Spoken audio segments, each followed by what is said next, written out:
Kundi la wanamgambo wa RSF la Sudan limetangaza kuwa limechukua udhibiti kamili wa mji wa El Fasher ulio kwenye jimbo la magharibi mwa nchi hiyo la Darfur. Taarifa ya kundi hilo imetolewa Jumapili, saa kadhaa baada ya kutangaza kuwa inadhibiti kambi kuu ya jeshi katika mji huo ambao liliuzingira tangu mwezi Mei mwaka 2024. Taarifa iliyotolewa na kundi la RSF imesema imeutoa mji huo kutoka mikononi mwa mamluki na wanamgambo, likimaanisha jeshi la Sudani ambalo limekuwa likipambana nao tangu mwaka 2023. Mji huo mkubwa ndio wa mwisho ambao haukuwa mikononi mwa RSF huko magharibi mwa Darfur na umekuwa haufikiki kwa urahisi kutokana na mapigano makali. Taasisi inayohusika na kulinda afya na usalama wa watu walioathiriwa na mizozo ya chuo kikuu cha Yale HRL imethibitisha kupitia picha za satellite kuwa wanamgambo wa RSF walisonga mbele kwenye mji huo hadi katika kambi kubwa ya jeshi na mapigano makali yalitokea. Video zilizochapishwa Jumapili na wanamgambo hao zimeonyesha wapiganaji wakisherehekea kando kando ya bango lililoandikwa kikosi cha vita, wakati picha nyingine za video zilionyesha makundi ya watu wakishangilia sambamba na wapiganaji wa RSF. Wakati kukiwa na mapambano makali, shirika la kitabibu la Sudan Doctor Network limesema vikosi vya RSF vimewaua makumi ya watu na kuharibu vituo vya afya. Baada ya taarifa za kutawaliwa kwa mji huo, gavana wa Darfur mwenye mafungamano na jeshi la Sudani, Mini Minawi,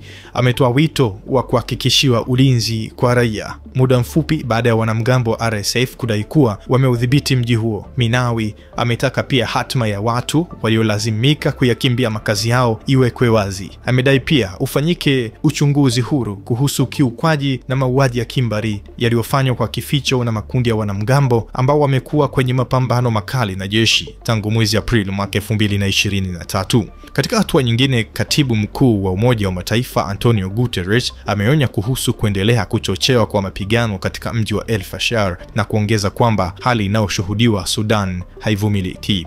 Nayo ofisi ya uratibu wa misaada ya kiutu ya Umoja wa Mataifa OCHA imeripoti kuwa maelfu ya watu wamekwama katika eneo lenye machafuko la El Fasher, huku wakikabiliwa na njaa bila huduma za afya, chakula na hawana usalama.